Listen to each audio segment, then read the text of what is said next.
ভালোবাসার নজরুল সাড়ে হারিয়ে ফেলেছি আজ আমি সাইয়্যিদুল আম্বিয়া ওয়াল মুরসালিন وعلى آله وأصحابه وأهل بيته وأولياء ملته وعلماء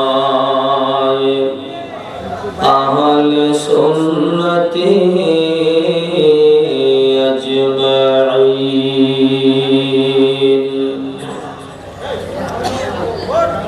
أما بعد فأعوذ بالله من الشيطان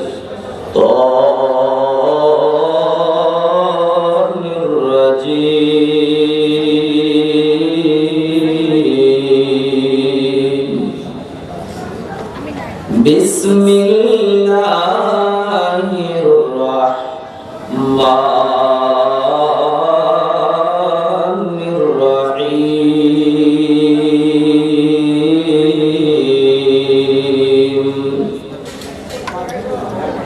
واعبدوا الله ولا تشركوا به شيئا وبالوالدين إحسانا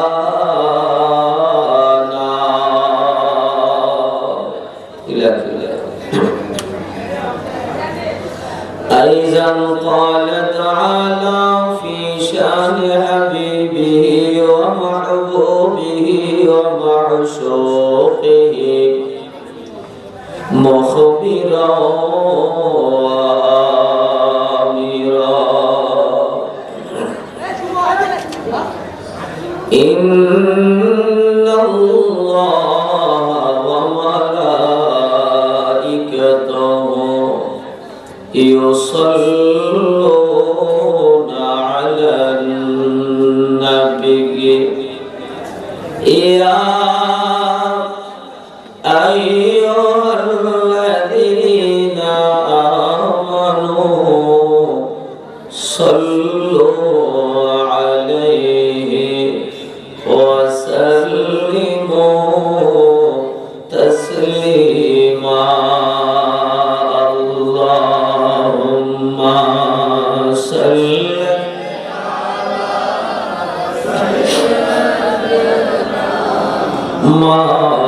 مولانا محمد وعلى آل سيدنا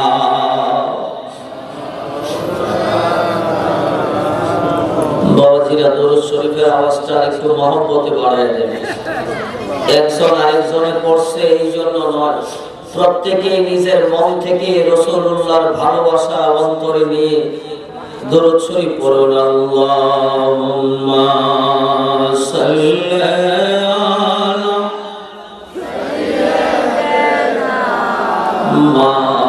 মাওলানা মুহাম্মদ ওয়া আলা আলি সাইয়্যিদিনা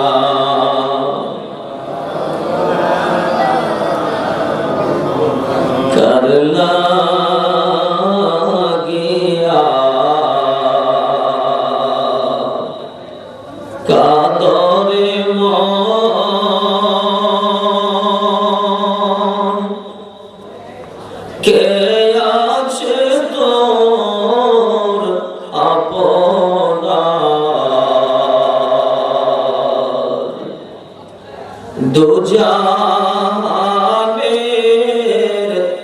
আপন যিনি শুয়ে কাঁদেন মদিনায় আল্লাহুম্মা সাল্লি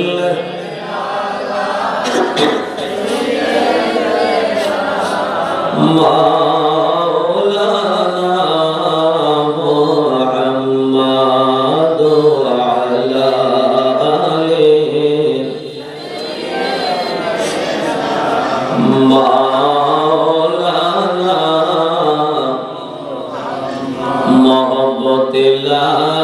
ইলাহা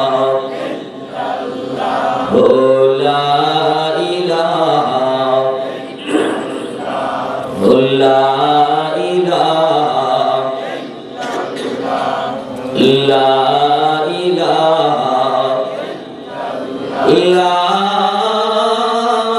ইলাহা ইল্লাল্লাহু মুহাম্মাদুর রাসূলুল্লাহ সাল্লাল্লাহু আলাইহি ওয়াসাল্লাম। একসাথে কণ্ঠের সাথে কণ্ঠটা মিলাইয়া মনটাকে নরম করে দিয়া আজকের এই মাহফিলে বসে জবানটা খুলে কয়েক মর্তবা পড়ি ইসমে জাত আল্লাহ আল্লাহ আল্লাহ আল্লাহ আল্লাহ আল্লাহ আল্লাহ আল্লাহ আল্লাহ আল্লাহ।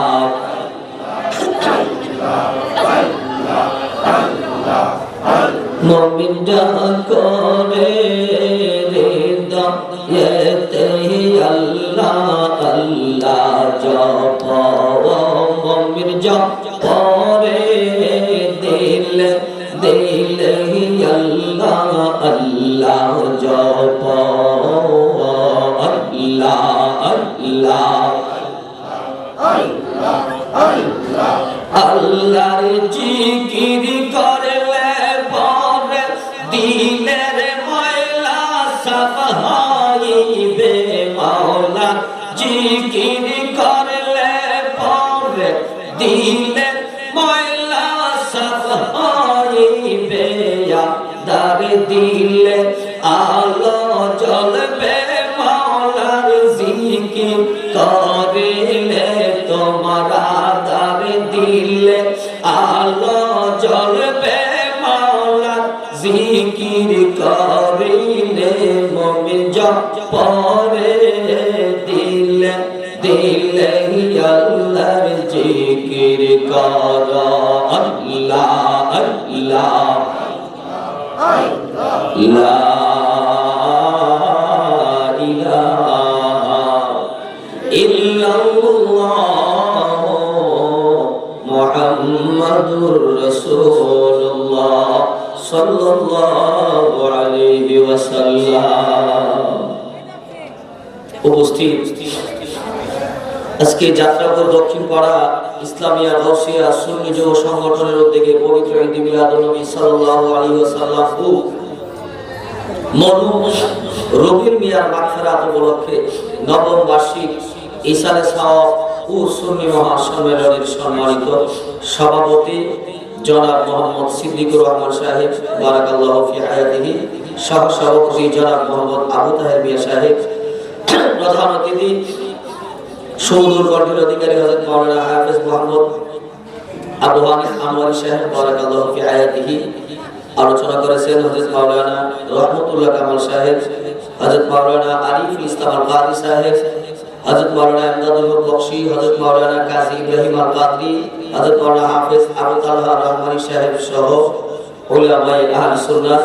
আজকের মাহফিলের শ্রোতাবৃন্দ সকলের প্রতি আমার সালাম, আসসালামু আলাইকুম ওয়া রাহমাতুল্লাহি ওয়া বারাকাতুহু। আজকের মাহফিলে বসতে পরে আমরা খুশি না বেজার? বলে হুজুর খুশি আর কত হইতা। কিছুদিন আগেও তো মাহফিল গেছে, আমরা দোয়া করছি, আজকে আবার তোমার মাহফিলে বসা লাগবে। খাওয়ার প্রতিদিন লাগে না? কথা বলেন লাগে না? তাহলে দোয়ার দরকার আছে কি না? দোয়া যত বেশি করবো লাভ হবে না ক্ষতি হবে? আর মনে করে বলেন লাভ না ক্ষতি? দোয়া যত বেশি ততই লাভ, যত বেশি দোয়া ততই। তাইলে জীবিত মানুষের জন্য দোয়া করবে, জীবিত মানুষেরা মৃত মানুষের জন্য দোয়া করবে। এই দোয়ার মাহফিলে বসা যাওয়া এটাই তো আমাদের কাজ, ঠিক কিনা বলেন? তাইলে দোয়া দরকার আমাদের আছে নি? একটু আওয়াজটা বড় করে বলেন, দোয়ার দরকার আছে কি নাই? তাদের দোয়ার দরকার আছে মনে করেন, বাইরে ঘোরাফেরা না করে মাহফিলের প্যান্ডেলের ভিতরে বসে যান। আল্লাহ যেন সবাইকে বসবার তৌফিক দান করে, সবাই বলি আমিন। আমার বাবারা ও নবীর উম্মতের দল, ওই মনিবের দরবারে শুকর আদায় করি যে আল্লাহ রাব্বুল আলামিন আজকে আমাদেরকে এমন সুন্দর বেহেশতের বাগানে বসবার মতো সুযোগ করে দিলেন, জবানটা খুলে পড়ি আলহামদুলিল্লাহ। এমন একটা সময় আমরা এখানে বসলাম, আজকে এই যাত্রা করে মাহফিলে বসলাম, এমন এক সময় এই দুনিয়ার অবস্থা যেমন ভালো না, বাংলাদেশটার অবস্থাও ভালো না, মুসলমানদের অবস্থাও বেশি শান্তি না। এর নবীর উম্মত কিয়ামতের আলামত যত শুরু হয়েছে, এখন যত আলামত দেখা যায়, অধিকাংশ কিয়ামতের আলামত রাসূলুল্লাহর কথা মতো, ভবিষ্যৎবাণী মতো প্রকাশ হয়ে গেছে। অনেক কিয়ামতের আলামত প্রকাশ হয়ে গেছে। আল্লাহর নবী হাদিসে পাকের ভিতরে ঘোষণা দেয়, এমন একটা সময় আসবে যে সময় বেঈমান কাফের যত আছে সব বেঈমান কাফেররা মিলিত হইয়া মুসলমানদের বিরুদ্ধে দাঁড়াবে। আল্লাহু আকবার বলেন। নবী আমার হাদিসে বলেন, যত বেঈমান কাফের আছে সমস্ত বেঈমান কাফেররা মিলিত হইয়া মুসলমানের বিরুদ্ধে দাঁড়াবে, মুসলমানদেরকে অত্যাচার, বিচার, নির্যাতন, নিপীড়ন করবে, মুসলমানের বিরুদ্ধে অস্ত্র তুলবে। এর নবী উম্মত সেই দিনটা বেশি দিন বাকি নাই, সেই দিনটা শুরু হয়ে গেছে, ঠিক কিনা? তুমি আমি মুসলমান, ঘরে বসে ঘুমাই, তুমি আমি মুসলমান, এখনো আমার ঘুম ভাঙলো না, এখনো আমার ঘুম ভাঙে না। আল্লাহর নবী তার হাজার বছর আগে বলে গেছে, উম্মত শোনো, নবী আমার কি বলছেন? আন সালমান রাদিয়াল্লাহু তাআলা আনহু قال قال رسول الله صلى الله عليه وسلم يوشك الأمم أن تدعى عليكم كما تدعى الأكلة إلى كسعتها فقال قائل من قلة نحن يومئذ قال بل أنتم يومئذ كثير ولكنكم غثاء كغثاء السيل ولا ينزين الله من صدور عدوكم المهابة منكم ولا يقذفن الله في قلوبكم الوهن فقال قائل يا رسول الله ما الوهن قال حب الدنيا وكراهية الموت বরকত বলুন আল্লাহু আকবার। এতক্ষণ হাদিস শরীফটা বললাম, বুঝতে পারেন নাই, হুজুর আরবি পড়ছেন, বুঝি নাই। আমার নবী রাহমাতুল লিল আলামিন বলেন, উম্মত এমন একটা সময় আসবে, এমন এক সময় আসবে, আমার বড় আশঙ্কা হয়, এমন একটা সময় আসবে যেই সময়ে সমস্ত বেঈমান কাফেররা চতুর্দিকে একসাথে হইয়া, চতুর্দিক থেকে সকলে মিলিত হইয়া, ঐক্যবদ্ধ হইয়া মুসলমানদের উপর, তোমাদের উপর এমন ভাবে অত্যাচার করবে, তোমাদের বিরুদ্ধে এমন ভাবে দাঁড়াবে যেভাবে খাবারের প্লেটে যখন মানুষ খাবার খাইতে বসে, আমরা এখন না আলাদা প্লেটে খাই, একটা সময় মানুষ সবাই বসে বড় দস্তরখানার মধ্যে খাবারের বড় প্লেটে 4-5 জন খায় না? কথা বলেন, খাই কি না? ওয়াজটা আমি শুরু করছি সেদিন, একটু মনোযোগ দিয়ে বসবেন। বড় দস্তরখানার ভিতরে সবাই চতুর্দিকে বসে বসে, চতুর্দিকে যার সামনে থেকে খাবার টানতে থাকে, টানি কিনা বলেন? খাবার টানে, চতুর্দিক থেকে খাবার গুলি টানতে থাকে। এর নবীর উম্মত চতুর্দিক থেকে খাবার গুলি খায় না খায়।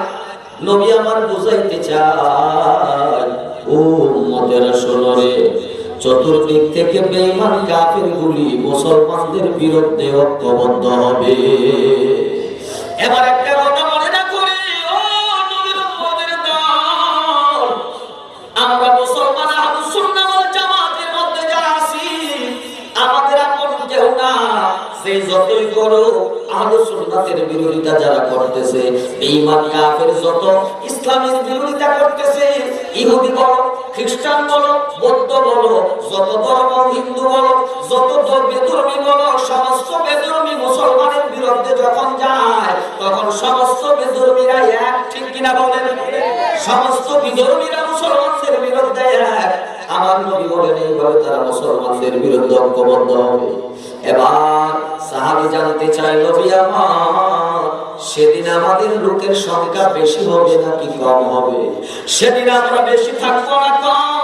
এবার নবী আমার ডেকে বলেন, ওই দিন সংখ্যায় বেশি থাকবা, কম হবা না। নবী বলেন ইয়াউমাইজিন কাসীরুন ওয়ালাকিন্নাকুম গুসাউন কাগুসাইস সাইর।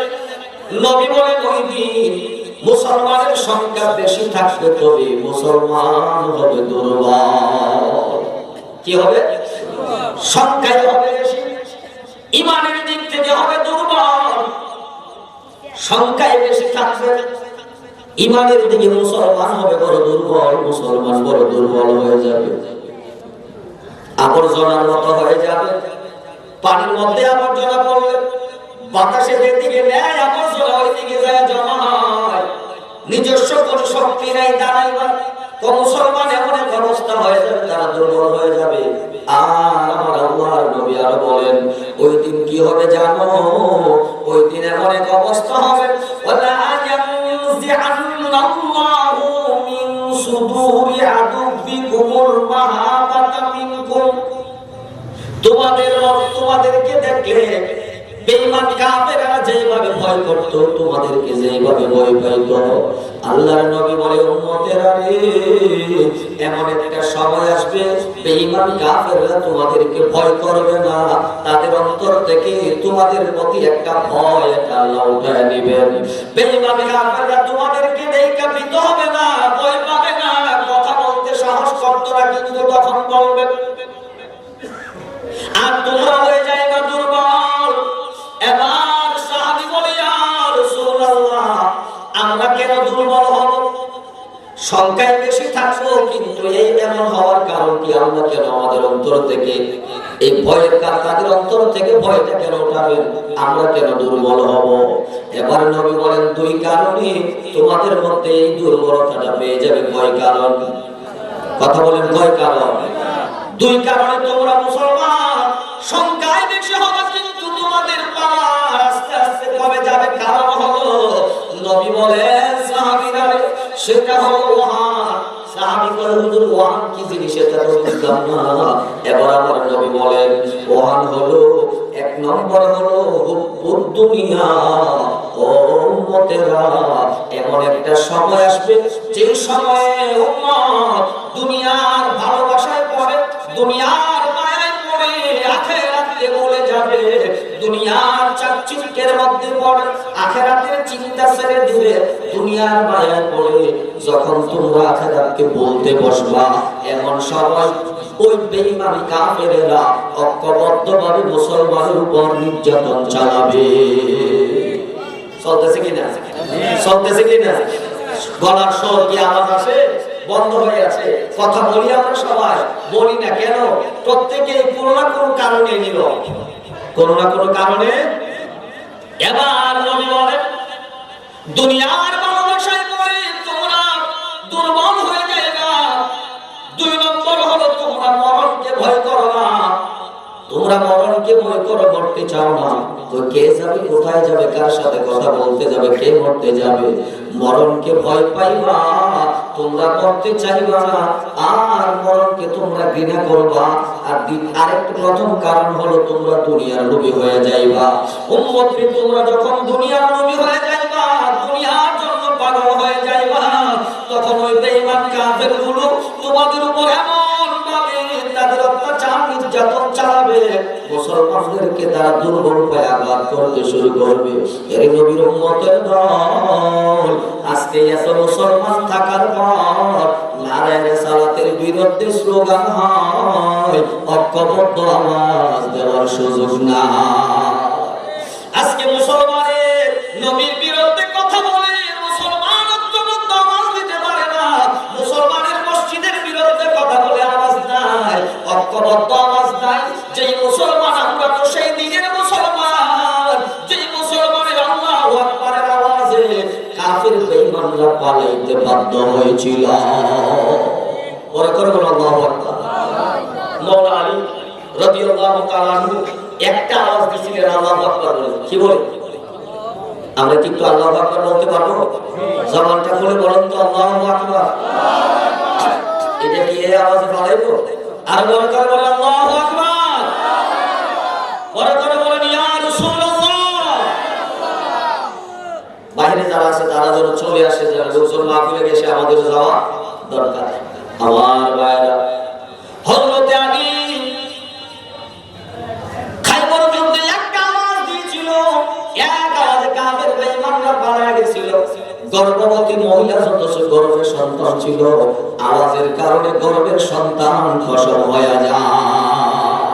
কিন্তু আমরা এত মুসলমান, আমাদের আলাজি শাহজালাল বাবা এই ভারতবর্ষে ইসলাম আনলেন, আজানের কারণে বড় গোবিন্দ আজান দালান ভেঙে পড়ে গেল।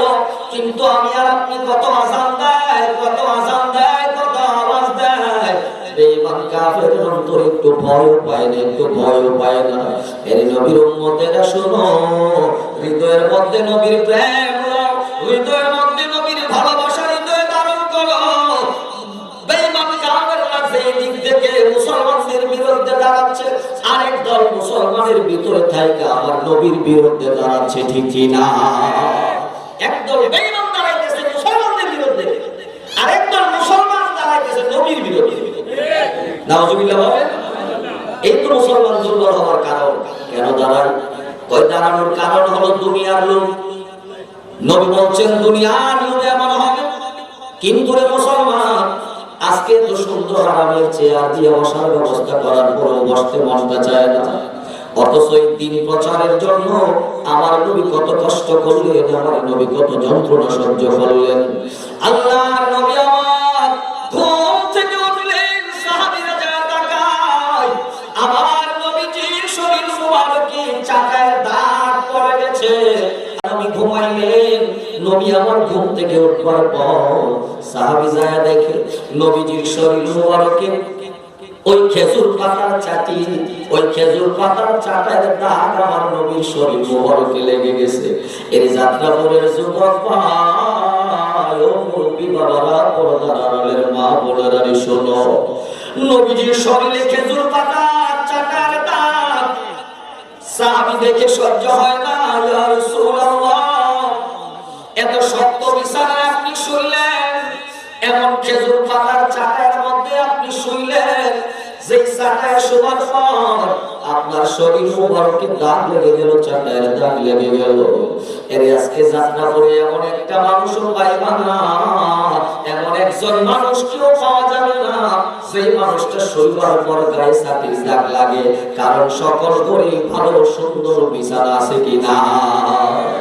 বড় করে বলেন আছে কিনা? এখন কি আর সেই দিন আছে?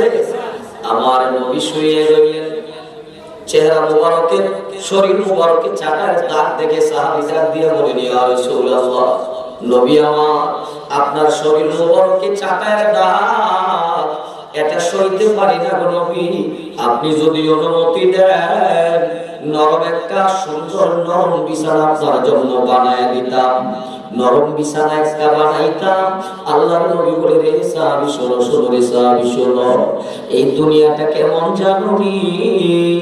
একটা পথিক যখন রাস্তা দিয়ে হেঁটে যায়, রাস্তা দিয়ে হেঁটে যাওয়ার সময় তার ক্লান্তি লাগলে রুদ্র লাগার পর গাছের ছায়ার নিচে আশ্রয় নেয়, কতক্ষণ পরে আবার বিদায় নেয়, গাছের ছায়াতে সারাক্ষণ সে বসে থাকে না। নবী বলেন, এই দুনিয়াটা তো এমন, এই দুনিয়া তো থাকার জায়গা না, এই দুনিয়ার আরামায়েশ আমি নবী চাই না। কারণ আমার নবী যদি চাইতেন, আমার আল্লাহ প্রতিদিন ব্যস্ত থেকে নতুন নতুন বিছানার ব্যবস্থা করতেন, ঠিক কিনা?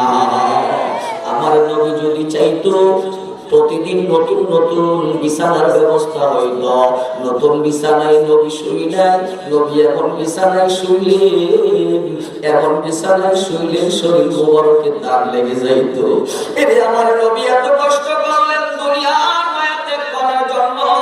নবী আমার বলেন, সাহাবীরা রে, এই দুনিয়ার পিছনে দৌড়াইও না, দুনিয়ার পিছনে দৌড়াইও না।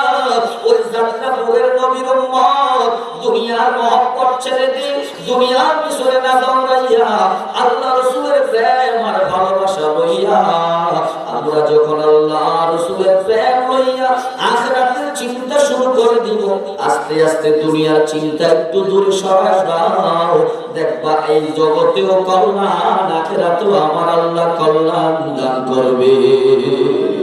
এই দুনিয়াতে আরামে থাকলে আপনি আরাম পাবেন, কিন্তু আখিরাতে অংশ নাই। দিনের জন্য কষ্ট করবেন, আখিরাতে আপনার অংশ আছে, আমার আল্লাহ ব্যবস্থা করে দিবে। এই নবীর উম্মতেরা,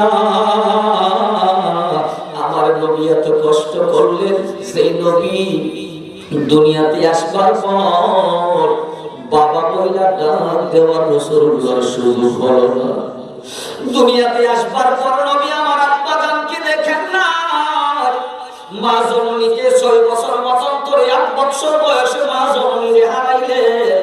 ওই নবী আমার রাহমাতুল লিল আলামিন এত কষ্ট করে জীবন যাপন করলেন, সাহাবীদেরকে বোঝাইলেন, কিন্তু নবী সম্পদের অভাবে কষ্ট করেন নাই, কারণ কষ্ট করেছেন উম্মতকে শিখাইবার জন্য। কারণ নবী আমার সম্পদের অভাবে কষ্ট করেন নাই, নবী চাইলে সম্পদের ব্যবস্থা হয়ে যেত, কিন্তু নবী আমার আল্লাহর কাছে সম্পদ চাই না। নবী আমার আল্লাহর কাছে চাইছে শুধু দ্বীনের জন্য। আল্লাহ যেন রাসূলুল্লাহর খেদমত যে করতেছেন, আল্লাহ যেন আরো রাসূলুল্লাহর উম্মতের সুযোগ করে দেয়, উম্মত যেন ক্ষমা পেয়ে যায়, উম্মত যেন আখিরাতে মাপ পেয়ে যায়। উম্মতের মায়ায় নবী আমার আল্লাহর দরবারে কেঁদেছেন।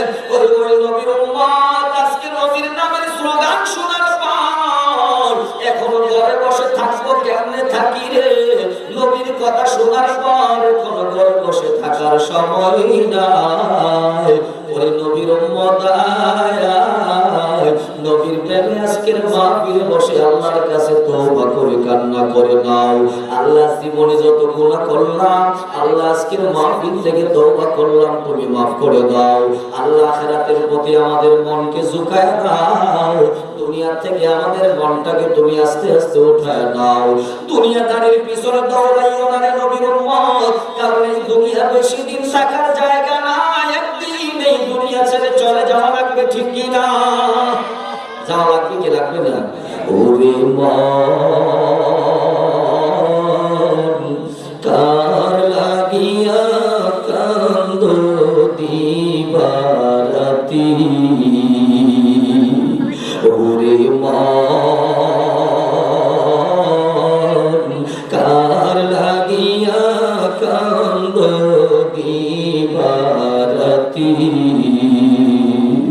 আপন আপন বইলা যারে ভাবছো সারাক্ষণ, আসলে তো কেউ নয় তারা, কেউ নয় রে আপন, ঠিক না?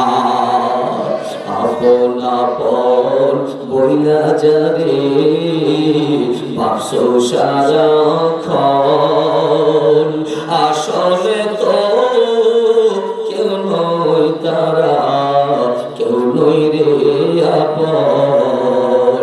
ওরে আজ না হয় কাল বুঝবে একদিন রে,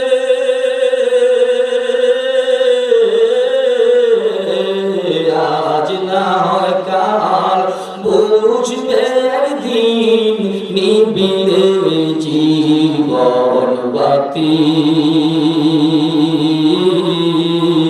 কার লাগিয়া কান্দো দিবারাতি, ওরে মন কার লাগিয়া কান্দো দিবারাতি।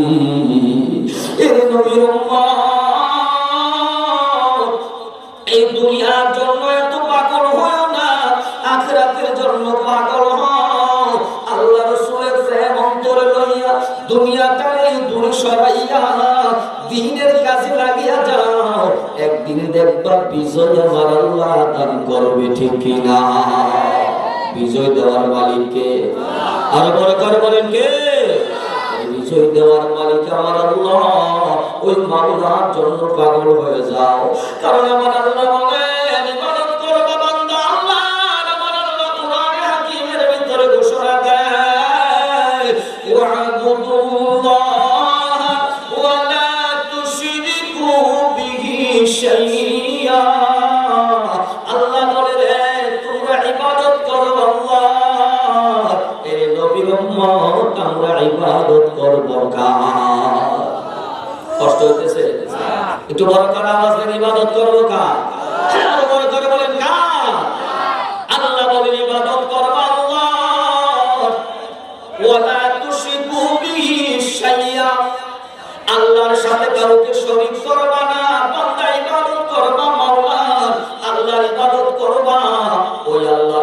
কাউকে শরীক করবা না, ওই আল্লাহর সাথে কাউকে শরীক করবা না। এর নবীর উম্মত ইবাদত হবে আল্লাহর, এই ইবাদতে কাউকে শরীক করা যাবে না। কি শরীক করা যাবে? আল্লাহর ইবাদতে কাউকে শরীক করা যাবে?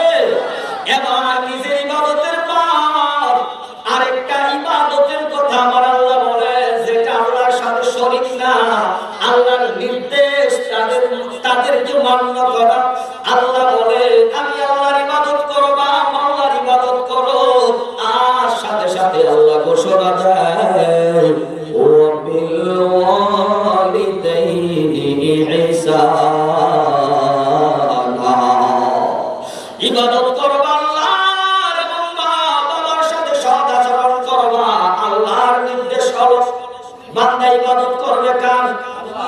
আর বড় করে বলেন কার? আল্লাহর খুশির জন্য ইবাদত যদি হয়, ওই ইবাদত কবুল হবে।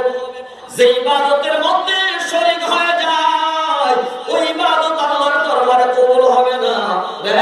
নবীর উম্মত, আল্লাহ বলেন ইবাদত করবা আল্লাহর, আল্লাহর সাথে কাউকে শরীক করবা না।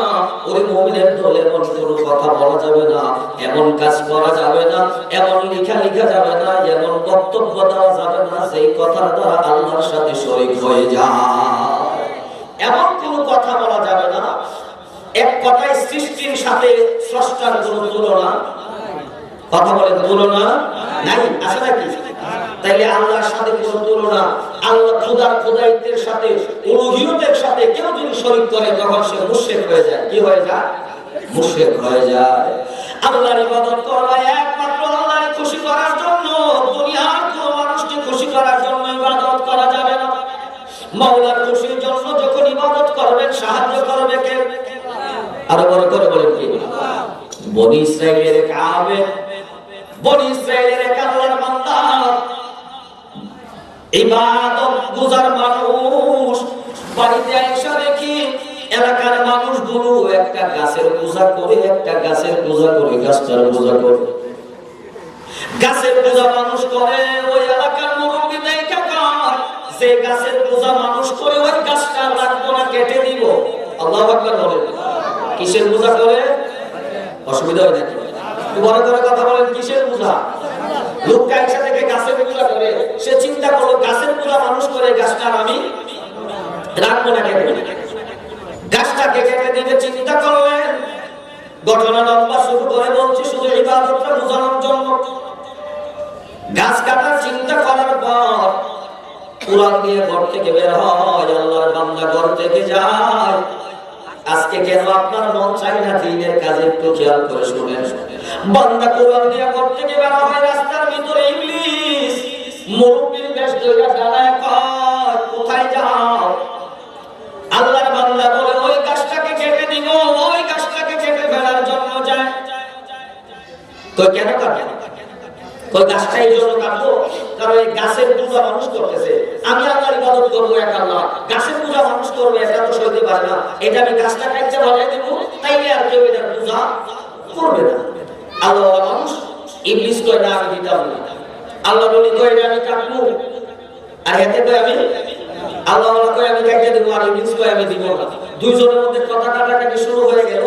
এক পর্যায়ে মারামারি, এক পর্যায়ে মারামারি। দুইজন যখন লাগলো কুস্তি, শয়তান নিচে পড়ে গেছে, আল্লাহ কোথায়? ভালো করে বুঝবেন, ওয়াজটা বুঝবেন। আল্লাহর ইবাদত আর মা বাবার খেদমত, আজকে বিষয় হলো এই দুইটাই। আল্লাহর ইবাদত কারণ আয়াতের মধ্যে এই দুইটাই আছে। এখন আল্লাহর ইবাদত করতেছে ওই বান্দা, সাহায্য কে করে? শয়তান নিচে, আল্লাহ মানুষ কোথায়? উপরে উঠে গেল। এবার ইবলিস চিন্তা করলো যে আমার তো উপায় নেই, কারণ আল্লাহ তাআলা সাহায্য করতেছে, আমি তো আল্লাহর সাহায্য পাবো না। ইবলিস একটা মাথায় বুদ্ধি দিল, এই ভাই আমরা দুইজনে ঝগড়া করে লাভ কি?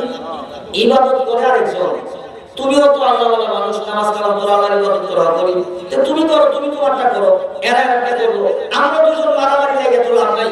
তোমার একটা কথা বল, তুমি কি গরিব মানুষ? টাকা পয়সা আছে তোমার বেশি? কয় না। খেয়াল করি এক কথা, তোমার বেশি টাকা আছে? কয় না। তুমি তো গরিব, কহ আমি গরিব মানুষ।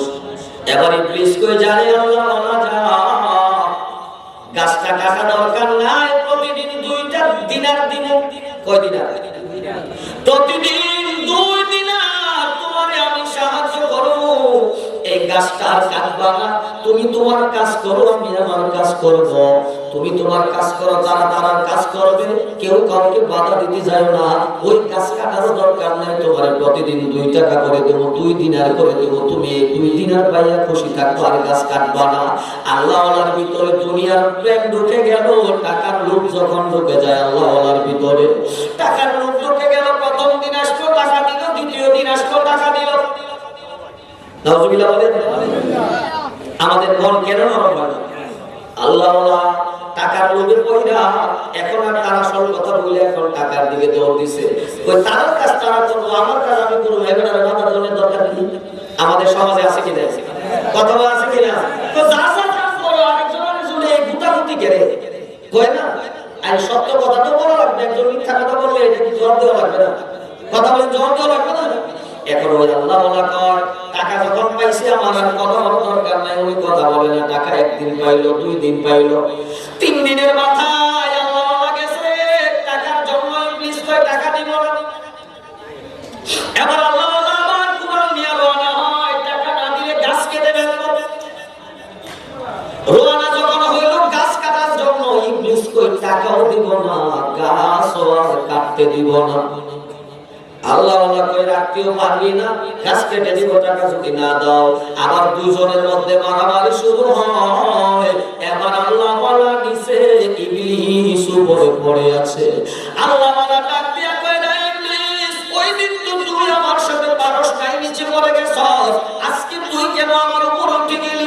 এবার ইবলিস তার সত্য জবাব দেয়, এই আল্লাহ ওয়ালা শুন, ওই দিন তো তুমি ছিলা আল্লাহর জন্য, এই দিন তোমার ঈমানের পাওয়ারের কারণে অবস্থা হয়েছিল।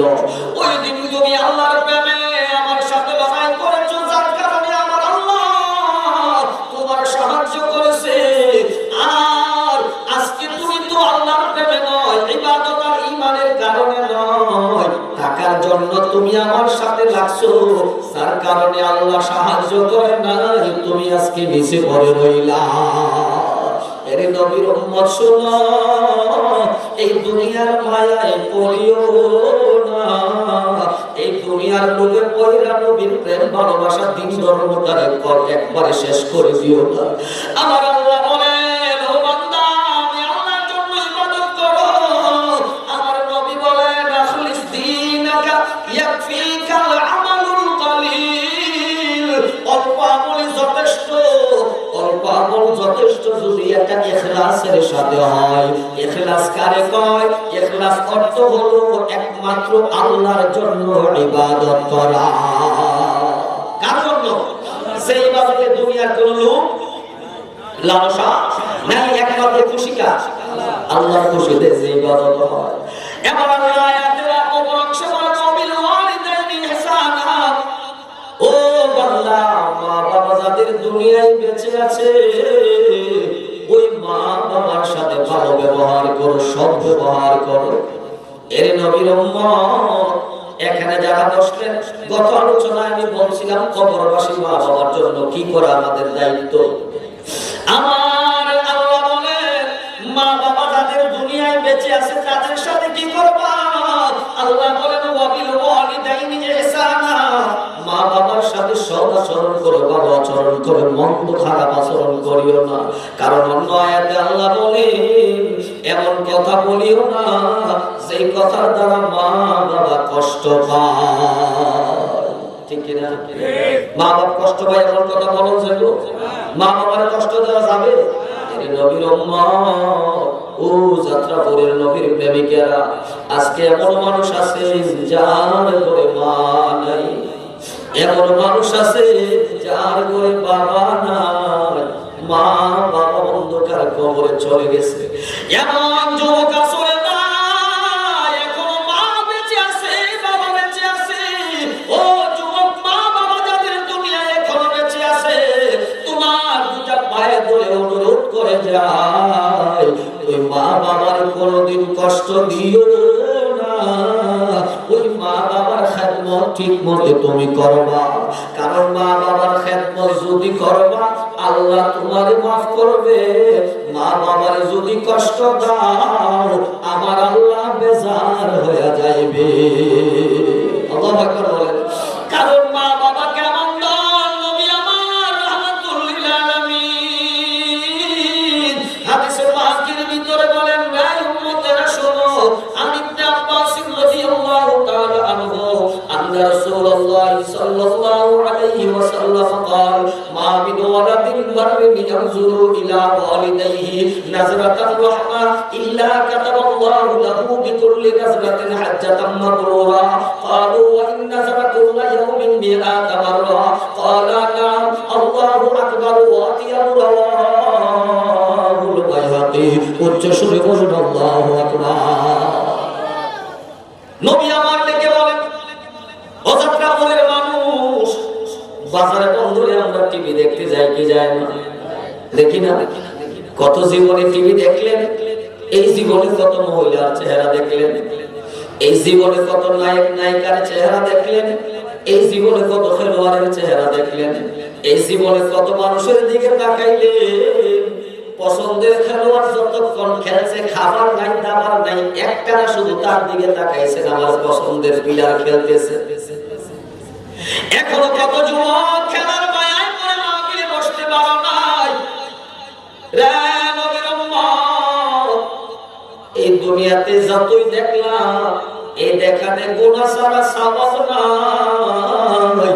আমার নবী বলে, উম্মত রে, কোন সন্তান যদি তার মা বাবার চেহারার দিকে একটাবার মায়ার নজরে, দয়ার নজরে, শ্রদ্ধার নজরে তাকায়, আমার আল্লাহ একটা কবুল হজের সওয়াব আমলনামায় লিখিয়া দেয়।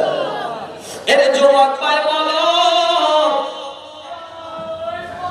হজ যাদের উপর ফরজ হয়েছে, ওই মানুষগুলি তো হজ করবে, এটা তো ফরজ।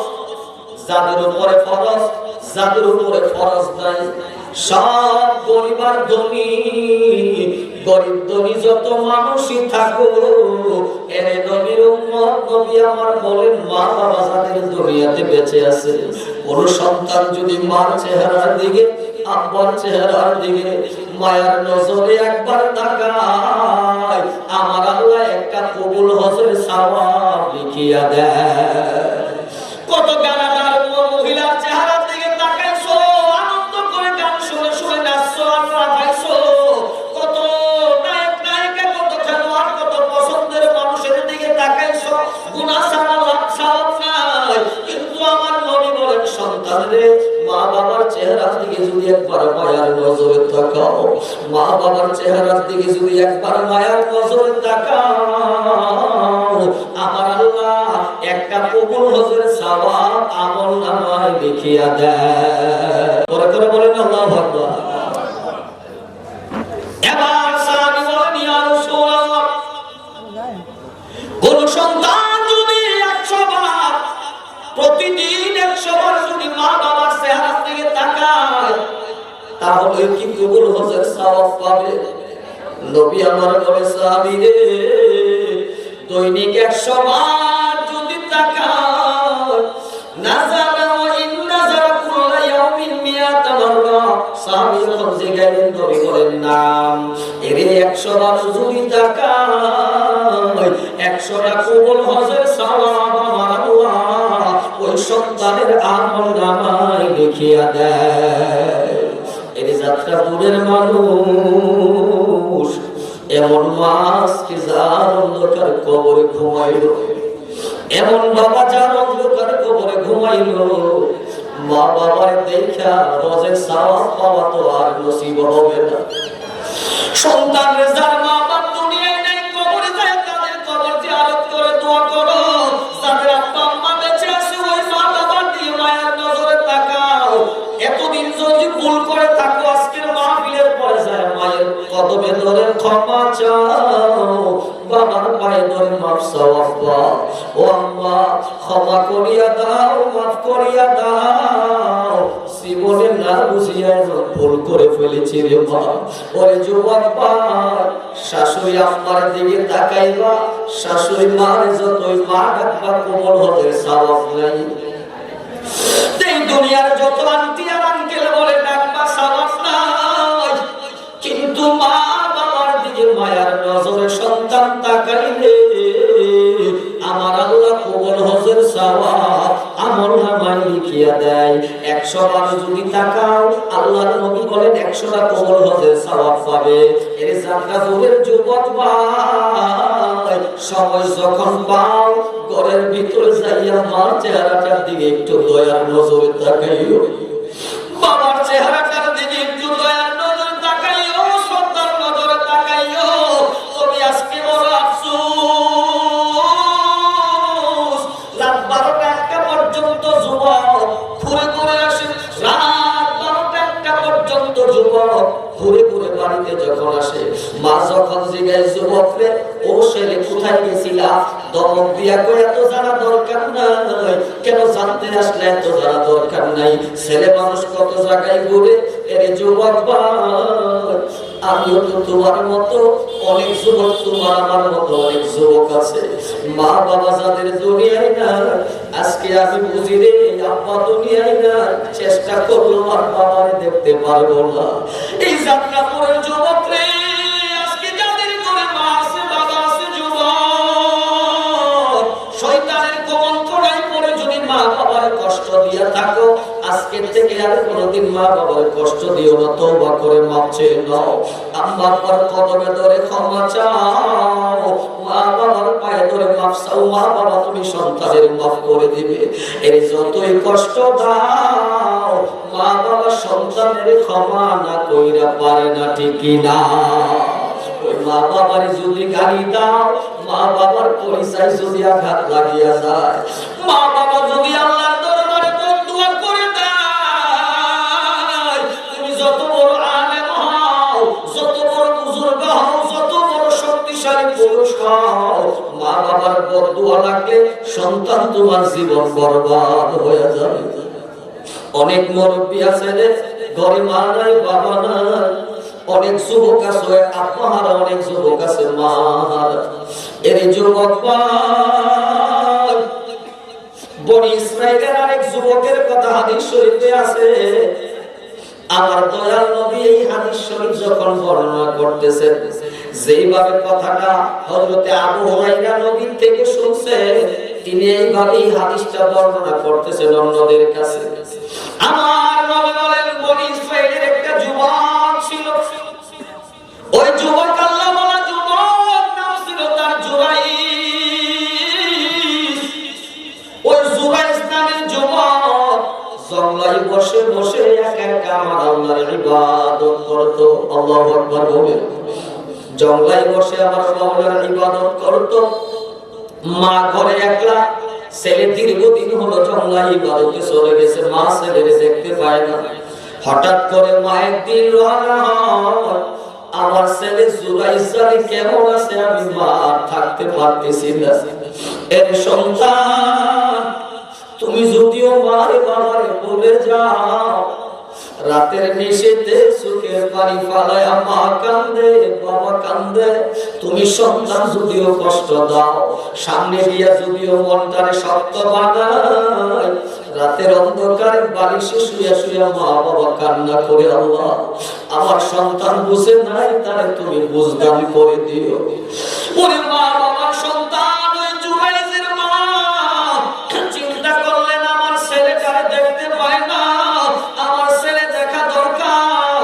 মা রওনা হয় জঙ্গলার কিনারে যাইয়া, ছেলে যেই জায়গাতে ইবাদত করে ওই জায়গার পাশে দাঁড়াইয়া মা ছেলে ডাক দিয়ে, আরে জুরাইস আমি তোমার মা, তুমি সন্তানের দেখার জন্য হাজির হয়ে গেলাম।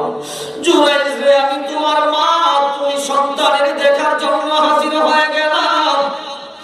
জুরাইস নফল নামাজের মধ্যে দাঁড়িয়ে আছে, জুরাইসের কানে আওয়াজ যায়, কিন্তু কি করবে এখন? কি মায়ের ডাকে জবাব দিবে নাকি নামাজ চালু রাখবে? চিন্তায় পড়ে গেল। জুরাইস চিন্তা করলো, আমার আল্লাহর ইবাদত নামাজ আমি পড়তেছি, মায়ের ডাকে সাড়া দিলাম না, নামাজটারে অগ্রাধিকার দিলাম। জুরাইসের মা চোখের পানি গুলি ফালাইয়া চলে গেল। ছেলেটার এতদিন দেখি না, আজকে ছেলের দেখাও ডাক দিয়া মা ডাক জবাব পাইলাম না। এর যুবক ভাই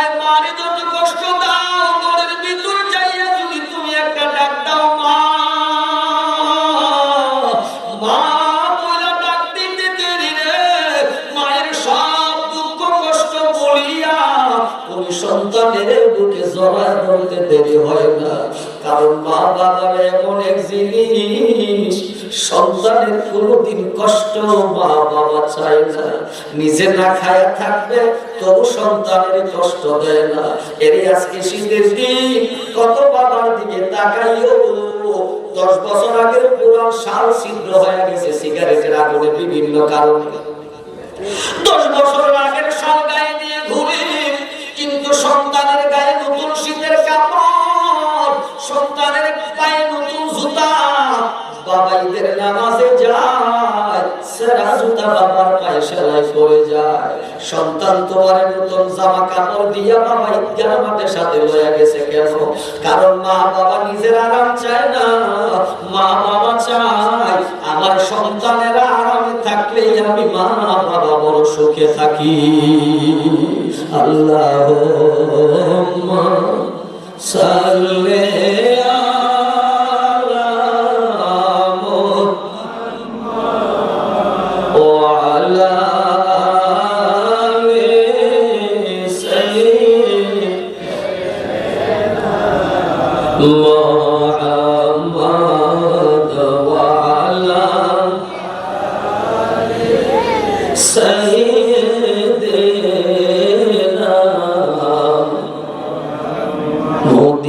মদিনার মাটি যদি আমরা হইতাম, নবীজিকে বুকের মাঝে রাখিতাম। আল্লাহুম্মা সাল্লি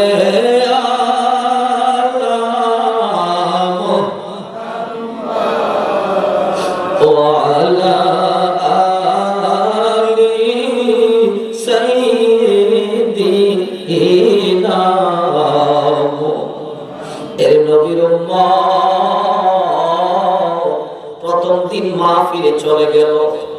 দ্বিতীয় দিন আমার মা ছেলের কাছে আইসা ডাক দেয়, জুরাইস, ও বাবা জুরাইস, আমি তোমার মা, তোমারে দেখবার জন্য আসলাম। কপাল কি ভালো রে, আজকের দিনেও জুরাইস নামাজে দাঁড়ানো, আজকের দিনেও জুরাইস মায়ের ডাকে সাড়া দেয় না। মা জুরাইসকে ডাইকে যখন সাড়া পাইল না, মা চলে গেল কষ্ট পাইয়া। তৃতীয় দিনের মাথায় আসলেন, তৃতীয় দিনের মাথায় এসে মা ডাক দিয়া বলে, রে জুরাইস, আমি তোমার মা, তোমার সাথে দেখা করতে আসছিলাম। এবার দেখা গেল ওই জুরাইসের মা তৃতীয় দিনেও জুরাইস নামাজ পড়ে মায়ের ডাকে সাড়া দেয় নাই। মা আজকে আর সহ্য করতে পারে না। 3টা দিন আমার ছেলের দেখতে আসলাম, ছেলের চেহারা দেখছি, কিন্তু ছেলের মুখের একটা ডাক আমি শুনতে পারি নাই। ছেলের দেখতে পারছি, কিন্তু ছেলের মুখের একটা ডাক আমি শুনতে পারি নাই। মায়ের মনে বড় কষ্ট। তখন মা আল্লাহর কাছে একটা দোয়া করে, আল্লাহ, ও আল্লাহ, আমার ছেলে আমার ডাকে সাড়া দেয় নাই, ও আল্লাহ, আমার ছেলে আমার ডাকে সাড়া দেয় নাই। আমি মা তার সাথে দেখা করতে আসছিলাম, আমার সন্তান আমার সাথে দেখাও দিল না। মা আবার দোয়া করে, আল্লাহ, আমার সন্তানের তুমি একটা বেশ্যা নারী ফাঁদে ফালাইও, বেশ্যা মহিলার মুখ না দেখায় আমার সন্তানের তুমি মরণ দিও না। নাউজুবিল্লাহ বলেন। দোয়া করে বলেছিলাম, ও আল্লাহ, আমার এই সন্তানকে তুমি মরণ দিও না, ওই বেশ্যা নারীর মুখ যতক্ষণ না দেখতে মরণ দিও না। উনি দোয়া করলেন, আল্লাহুম্মা ফালা তামিনহু হাত্তা তুরিয়াহু মুমিসাত ক্বালা ওয়ালাউ দাআত আলাইহি আইয়ুফতানা লা ফুতিনা ক্বালা ওয়া কানা রাইদান লিয়াবি। লম্বা হাদিস। আমার নবী বলেন, জুরাইজের মা দোয়া করে, আল্লাহ, আমার সন্তান জুরাইজের তুমি বেশ্যা নারীর মুখ না দেখায় মরণ দিও না। নাউজুবিল্লাহ বলেন। মহিলা মানুষ দোয়া তো একটা করে দিচ্ছে, মুখ দিয়ে আসছে দোয়া তো করে ফেলছে, আমার আল্লাহ তো দোয়া কবুল করে নিছে। ওই জঙ্গলার ভিতরে রাখালেরা মেষচরা ওই মেষচরা যারা ওই রাখালেরা জঙ্গলায় বাস করে, এই জঙ্গলায় একটা যুবতী নারী, ওই নারীটাও এই জঙ্গলার ভিতরেই থাকে। হঠাৎ করে ওই রাখালের সাথে খারাপ কাজ করে ওই মহিলার পেটে বাচ্চা এসে যায়। ওই মহিলার পেটে যখন বাচ্চা আসে রাখালেরা চিন্তায় পড়ে যায়, এখন কি করি? মহিলাও ফাঁকি পড়ল, কি জবাব দেয়? মানুষ জিজ্ঞেস কি বলবো? সিদ্ধান্ত নিল মানুষ যদি জিজ্ঞাসা জবাব দিব, ভিতরে যে বৈশা ইবাদত করে ওই সুরাই যে আমার সাথে খারাপ কাজ করছে, নাউজুবিল্লাহ। নাউজুবিল্লাহ কি আসতে বলবেন? মায়ের বদুয়া কেমন দেখে, রাখাল খারাপ কাজ করছে মেয়ের সাথে, এমন ওই মেয়ে সবাই নিয়ে পরামর্শ করছে রাখা জায়গায় ধরুন মেয়ের গর্ভে সন্তান প্রসব হলো। সন্তান প্রসবের পরে লোকেরা জিজ্ঞেস রে তোমার তো বিয়ে হয় না, তোমার সন্তান কোত্থেকে আসলো? সন্তান আসলো কোত্থেকে?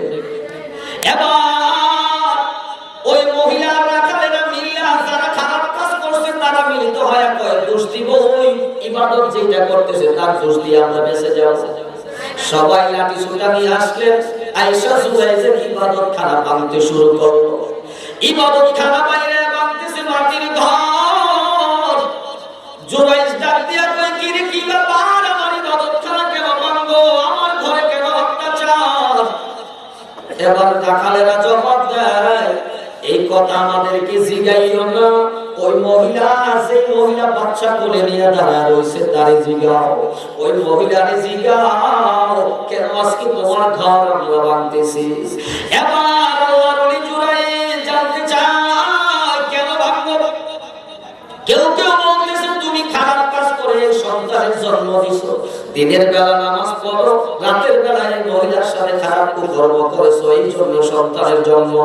এই আন্দাজ যখন উনি করতে পারলেন তখন আমার আল্লাহর দরবারে সাহায্য চাই, আল্লাহ তুমি ছাড়া এই জুরাইজের আর কেউ নাই, মাওলা তোমার পাক নামের দোহাই, বলেন মাওলা তোমার পাক নামের দোহাই, তুমি ছাড়া এই বিপদে আমার কেহ নাই, মাওলা তোমার পাক নামের দোহাই। ও জুরাইজ আল্লাহর কাছে সাহায্য চাই, সাহায্য আসলো। জুরাইজ ওই ছোট্ট শিশু বাচ্চার মাথায় হাত বুলায়, জুরাইজ মাথায় হাতটা বুলাইয়া জুরাইজ কইলে সন্তান তুমি বলো তোমার বাবাকে। সুবহানাল্লাহ কি আসতে কইবে? আল্লাহ মায়ের দোয়া কবুল করছে, ওলির ইজ্জত রক্ষা করছে। ওই জুরাইজ বাচ্চাটার মাথায় হাত দিয়া বলে রে বাচ্চা তুমি বলো তোমার বাবাকে। ছোট বাচ্চার জবান আল্লাহ খুলে দেয়, শিশু বাচ্চা জবাব দেয় আমি জুরাইজের সন্তান না, আমি হইলাম রাখালের সন্তান। আমি জুরাইজের সন্তান না, আমি হইলাম ওই রাখালের সন্তান। ও নবীর উম্মত, মায়ের বদদুআয় আল্লাহ বেশ্যা নারীর বিপদেও ফালাইল, ওলির মর্যাদা দিয়ে আল্লাহ তারে আবার রক্ষাও করেছে, ঠিক না? মা বাবার যদি কষ্ট দাও সন্তান, মা বাবার ভিতরে যদি কষ্ট লেগে যায়, বদদুয়া যখন দিয়া দেয় ওই সন্তান তুমি যতই করবা আল্লাহর আযাব থেকে বাঁচার কোনো উপায় নাই। মা বাবার বদদুয়া যে সন্তানের উপরে থাকবে, এই দুনিয়াতে ওই সন্তানের উপর আল্লাহর গজব নাযিল হবে, বিপদ আসবে, মুসিবত আসবে, সন্তানকে তুমি মনের দিক থেকে শান্তি পাইতা না। এই জন্য বীরের সাথে বলি ও মা বাবার সন্তান, মা বাবা যাদের বেঁচে আছে ওই মার কোনোদিন কষ্ট দিও না, বাবারে কষ্ট দিও না। মা বাবার জন্য আল্লাহর কাছে দোয়া করো, আল্লাহ যেন মা বাবারে ভালো রাখেন।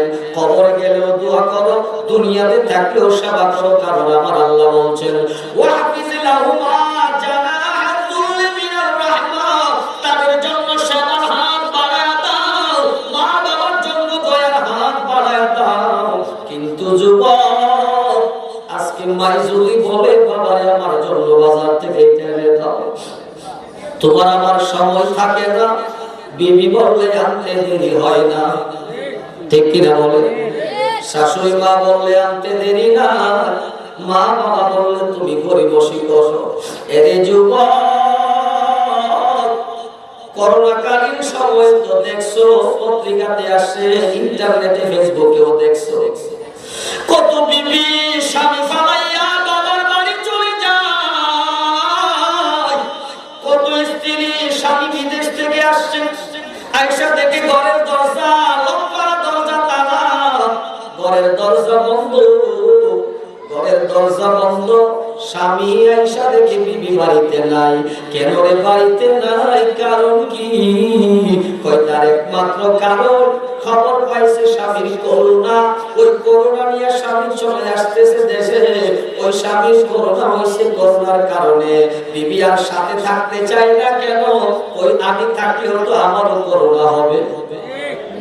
কত স্বামী সন্তান ফালাইয়া, কত মা স্বামী ফালাইয়া চলে গেছে, কিন্তু মা সন্তান ফালাইয়া যায় নাই।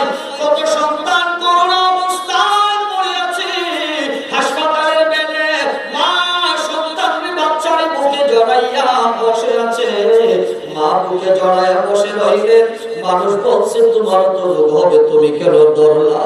মা বলছে রে, আমি মা যদি মরেও যাই আমার আফসোস নাই, আমার এই ছোট্ট বাচ্চাটারে আমি একলা ফালাইয়া থাকতে পারবো না, আমার এই ছোট্ট সন্তানটারে একলা ফালাইয়া আমি মা থাকতে পারবো না, আমার সন্তান এত বড় কষ্ট করতেছে, আমি মা সইতে পারবো না।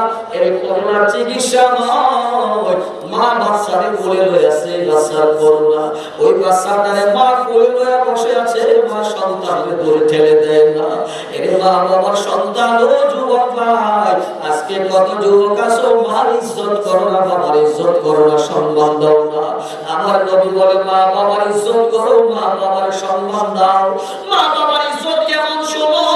আর আব্দুল্লাহ ইবনে আমর রাদিয়াল্লাহু তাআলা আনহু قال أقبل رجل إلى رسول الله صلى الله عليه وسلم فقال أبايعك على الهجرة والجهاد أبتغي الأجر من الله قال فهل من والديك أحد حي قال لا بل كلاهما قال فارجع إلى والديك فأحسن صحبتها رواه مسلم উচ্চস্বরে বলুন সুবহানাল্লাহ। জবাব, আমার নবীর কাছে যা যায় বলে ইয়া রাসূলুল্লাহ, কষ্ট হইতেছে আপনাদের? শেষ করে দিব? কয়েক মিনিট চলবে তো? বেশি না, কয়েক মিনিট, কারণ আমার তো কাজই আছে। এই জন্য একটা নামাজ শুরু করছি, কম সময়ে যেন বেশি কথা বলা যায়। আমার পিছনে আরেকজন বক্তা আছে না, তাই ওনার আওয়াজ শোনা লাগবে না? কষ্ট হইতেছে আপনাদের? আওয়াজ দিয়ে বলুন আল্লাহু আকবার, বড় করে বলুন ইয়া রাসূলুল্লাহ। বলতেছিলাম, ওই নবী আমার যুবককে জিজ্ঞাসা, যুবক কি বলো তো হুজুর, আমি আপনার কাছে আসলাম। কেন আসলাম? ও নবী আমার, আপনার কাছে আমি অঙ্গীকার করলাম, ওয়াদাবদ্ধ হইতেছি, আজ থেকে আমি ওয়াদা করলাম আমি দ্বীনের জন্য হিজরত করব, জিহাদে যাব, আল্লাহর কাছ থেকে প্রতিদান পাওয়ার জন্য, সওয়াব পাওয়ার জন্য আমি জিহাদ করব, আমি হিজরত করব। সন্তান, মারে কষ্ট দিছো, দূরে যায় মা বাবারে কষ্ট দিয়া দূরে থাইকা থাইকা যতই ভালো কাজ করো লাভ হবে না রে সন্তান। আমার মায়ার নবী রাহমাতুল লিল আলামিন বলতেছেন, রে যুবক কি বলতে চাও? যুবক আবার বলে, ইয়া রাসূলুল্লাহ, আমি জিহাদে যাব, আমি আপনার কাছে বায়াত নিলাম, আমি হিজরত করব। নবীজি গায়, তোমার আব্বা আম্মা বেঁচে আছে কিনা বলো। আল্লাহু আকবার বলেন। লোক বললো আমি জিহাদ করতে যাই, আমি আপনার কাছে মুরিদ ওয়াদাবদ্ধ হব, বায়াত নিলাম, জিহাদের বায়াত এবং হিজরতের বায়াত। আমি হিজরত করব, জিহাদ করব, সওয়াব দিবে কে? আল্লাহ। সওয়াবের জন্য তো জিহাদ করবে, হিজরত করবে। এবার নবী বলেন তোমার আব্বা আম্মা বেঁচে আছে? আল্লাহু আকবার বলেন। কারণ নবী তো রূহের ডাক্তার। নবী কিসের ডাক্তার? রূহের ডাক্তার। রূহের ভিতরে কার কি রোগ আমার নবী জানে কি জানে না? পরে করে বলেন জানে কি না? নবীর কাছে গেছে জিহাদ করবে, নবীর কাছে গেছে হিজরত করবে। রাসূল বলেন হিজরত করবা, জিহাদ করবা, বুঝলা তোমার আব্বা আম্মা বেঁচে আছে? হুজুর দুজনই আছে। আল্লাহু আকবার বলেন। এবার ডেকে বলেন নবী আমার আব্বা আম্মা দুইজনই আছে। নবী কই রে সন্তান, তোমার জিহাদে যাওয়া লাগবে না, হিজরত করা লাগবে না। যাও যাও ফারজিলা ওয়ালিদাইকা। রে সন্তান তুমি তোমার আব্বা আম্মার কাছে ফিরিয়া যাও, তোমার জিহাদে যাওয়া লাগবে না, তোমার হিজরত করাও লাগবে না। ও সন্তান তুমি জিহাদ আর হিজরত দরকার নাই, তুমি তোমার মা বাবার খেদমতে যাও, মা বাবার যায়া খেদমত করো। নবী বুঝাইলেন মা বাবার খেদমত করলে তুমি জিহাদ এবং হিজরতের সওয়াব পাইবা। ওই সাহাবীরে কেন বললেন? কারণ নবী জানতেন তার মধ্যে মা বাবার খেদমতের অভাব ছিল, মা বাবার খেদমতে অভাব ছিল। তাইলে মা বাবার খেদমতের দরকার আছে কিনা? বড় করে বলেন আছে কিনা? ও নবীর উম্মত, আমার নবী রাহমাতুল লিল আলামিন বলেন মা বাবারে কোনোদিন গালি দিও না। কিন্তু আমরা গালি দেই না? কত ধরনের গালি দেই, কত নতুন নতুন গালি আবিষ্কার করেছে নবী আমার বলেন রাসূলুল্লাহ সাল্লাল্লাহু আলাইহি ওয়াসাল্লাম মিনাল কাবায়ের শাতমু রাজুলি ওয়ালিদাইহি কিলা ইয়া রাসূলুল্লাহ ওয়া হাল ইয়াশকিরু রাজুলু ওয়ালিদাইহি ক্বালা নাম ইয়াসুবু আবার রাজুলে ফায়াসুবু আবাহু ওয়া ইয়াসুবু উম্মাহু ফায়াসুবু উম্মাহু মুত্তাফাকুন আলাইহি। নবী আমার বলেন মা বাবার গালি দেওয়া কবিরা গুনাহ। সাহাবীরা কই হুজুর সন্তান কি মা বাবার গালি দেয়? আল্লাহু আকবার বলেন। তার ওনারা তো মা বাবার গালি দেয় না কোনোদিন। ডাক দিয়ে কই হুজুর সন্তান কি কোনোদিন মা বাবার গালি দেয়? এবার নবী বলেন হ্যাঁ গালি দেয়। তো কেমনে দেয়? তুমি যে আরেকজনের বাপের গালি দিছো সে তোমার আব্বার গালি দিছে, তুমি আরেকজনের মায়ের গালি দিছো সে তোমার মায়ের গালি দিছে। নবী বলেন তুমি আরেকজনের বাবার গালি দিছো সে তোমার বাবার পাল্টা গালি দিল। এই গালিটা তুমি যেন তোমার মারে দিলা, বাবারে দিলা। নাউজুবিল্লাহ বলেন। তাহলে মা বাবারে নিজে গালি দেন না, আরেকজনের বাপের গালি দিলে হে যখন আপনার বাপের গালি দিবে রাসূল বলেন এটাই মা বাবার গালি দেওয়া। আল্লাহু আকবার। ও সন্তান বড় বিনয়ের সাথে বলে দিয়ে যায় ওই মারে কোনোদিন কষ্ট দিও না। বাবা যাদের বেঁচে আছে আব্বারে কষ্ট দিও না। কারণ কত বাবারে রিকশা চালাইয়া তুমি সন্তানের লেখাপড়া চালায়, কত বাবা সারাদিন মাঠে ময়দানে কাজ করে তুমি সন্তানের নিজেকে ফায়সালার জন্য আল্লাহর কাছে চাই আল্লাহ ব্যবস্থা করে দাও। সারাদিন রিকশা চালায়, রিকশার প্যাডেল পাড়তে পাড়তে শরীরে ঘাম ঝরতে থাকে, তবু তুমি সন্তানের কষ্ট করতে দেয় না। বাবা কয় এক সন্তান জীবনে রিকশা চালায় কষ্ট করছি আমি, তুই আর কষ্ট করিস না। যা সন্তান স্কুলে যা, মাদ্রাসায় যা, লেখাপড়া কর। লেখাপড়া করবি যদি তুই কাজে লাগলে আমার পরিশ্রমটা সার্থক হবে। বাবা কষ্ট করে তুমি সন্তানের কষ্ট দেয় না। আর তুমি সন্তান ওই বাবার কষ্টের দিনে তার পাশে না দাঁড়াইয়া তুমি যখন সুখের দিন পাও আলাদা হয়ে মা বাবার থইয়া চলে যাও। আছে কিনা বলে? কষ্টের দিনে বাবা কষ্ট করছে। আরে মার এই 5টা ছেলে কষ্ট লাগে বলতে গেলে। 5টা 6টা ছেলে থাকে, 2-4টা মেয়ে থাকে, থাকে না? 5টা ছেলে একটা মারে খাওয়াতে পারে কি হয়? এলাকার সর্দাররা বসাইছে, এলাকার সর্দাররা এসে বলে কি রে কি ব্যাপার?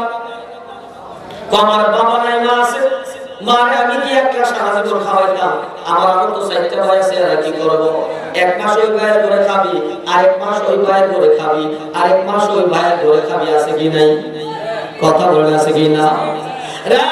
সন্তান মারে তুমি খাবার ভাগ করেছো, 1 মাস এই করে আরেক মাস ওই করে আরেক মাস ওই করে ভাগ করে দিলা। একটা এলাকার মাথা বড়াই সিদ্ধান্ত নিলা, একটা মাস শেষ হওয়ার পর তুমি অথবা তোমার বউ ইশারা দিয়া কইবা আজকের দিনে খাবার আমাদের ঘরে শেষ, আগামী দিন থেকে আপনার খাবার ওই ঘরে।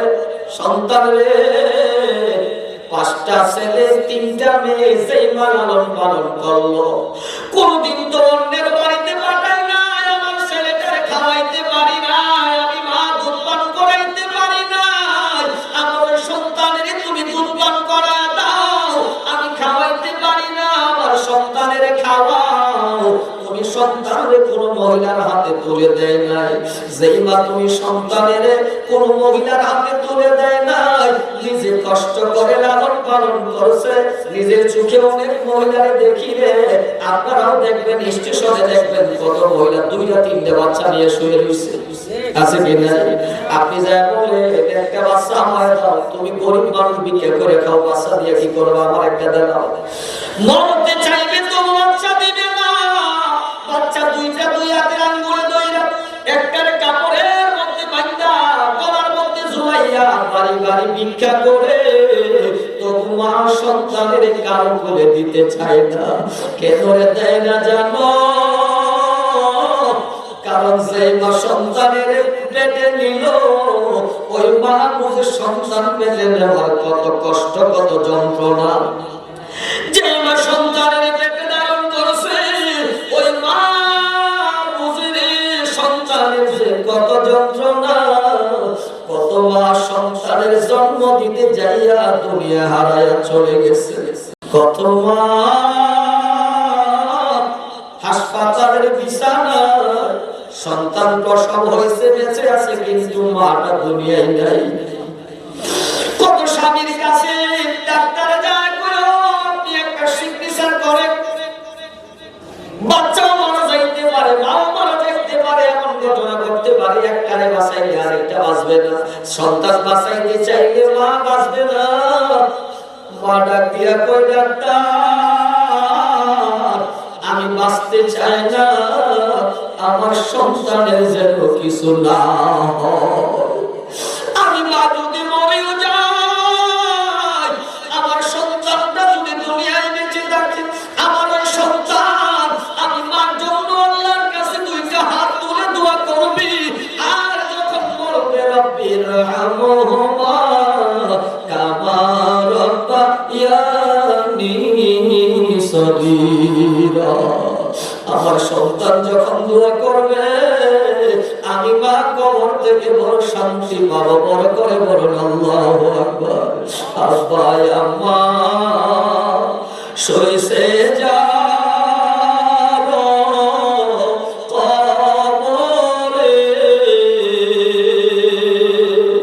মাফ করে দাও দয়াল নবীর খাতিরে, বলেন মাফ কর দয়াল নবীর। এর নবীর উম্মত, আমার নবী হাদিসে পাকে কি বলে শোনেন? নবী আমার বলেন ইবনে ওমর রাদিয়াল্লাহু তাআলা আনহু قال قال رسول الله صلى الله عليه وسلم ثلاثه لا ينظر الله اليهم يوم القيامه। নবী বলে 3 দল মানুষ যাদের দিকে আমার আল্লাহ কিয়ামতের দিন তাদের দিকে আল্লাহ তাকাবেন না। নাউজুবিল্লাহ বলেন। 3 দল ব্যক্তি যাদের দিকে কিয়ামতের দিন আমার আল্লাহ তাকাবেন না। 1 নম্বরে নবী বলেন আল-আকু, ওই সন্তান যে সন্তান তার মা বাবার অবাধ্য হয়, ওই সন্তানের দিকে তাকাবেন না যে সন্তান তার মা বাবার অবাধ্য সন্তান। নাউজুবিল্লাহ বলেন। ওই সন্তান আজকে কত ছেলে বউয়ের কথা শুনতে শুনতে মারে কষ্ট দাও, কানের কিনারে সারা রাত ভ্যান করে তোমার নড়ায় দেয়। তবে শাশুড়ি যারা তাদেরকেও বলি বৌমার আদর করিয়েন, বৌমা যারা বলি একটা কথা মনে রাখো, কোনদিন স্বামীর কাছে শাশুড়ির বিরুদ্ধে বিচার দিও না। স্বামীর কাছে শাশুড়ির বিরুদ্ধে বিচার দিও না। শাশুড়ি আপনার সন্তানের মতো, ওই মেয়েটাও আরেকটা মায়ের সন্তান ছিল, আপনি আদর করে রাখবেন। ও মহিলা, আপনারও বলে দিয়ে যায়, স্বামীর কাছে তার মার বিরুদ্ধে বলিয়েন না, কারণ সন্তান হঠাৎ করে পুরুষ মানুষ রাগের মাথায় মারে অনেক কথা বলে ফেলতে পারে। মারে যদি বলে দেয়, তার জীবনটা বরবাদ হয়ে যায়। আল্লাহর নবী বলেন, আল্লাহ কিয়ামতের দিন তিন দল ব্যক্তির দিকে তাকাবে না। এক নম্বর হলো মা বাবার অবাধ্য সন্তান। দুই নম্বর হলো যে পুরুষগুলো মহিলার পোশাক পরে, মহিলার বেশ ধরে,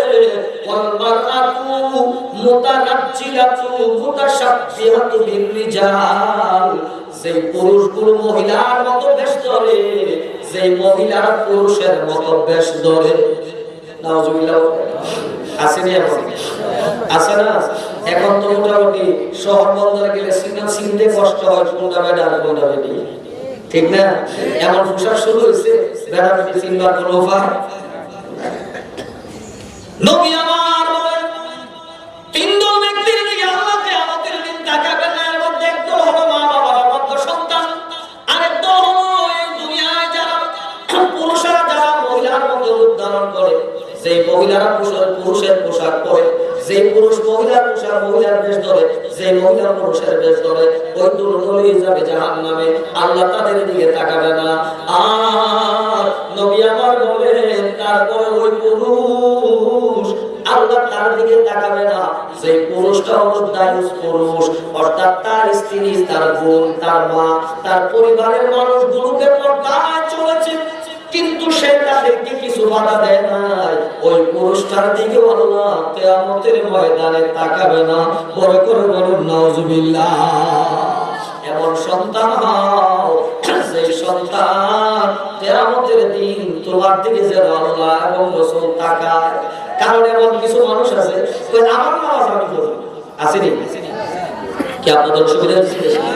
তা আমার নামাজ আমি পড়ি, যারা করে ও ডাক দিছে শুনে না, বেশি বলি ফুটে রাতে ভাত খায়, বেশি যদি কই ফুট যদি আবার খাওয়ান না দেয়, ইন্না লিল্লাহি।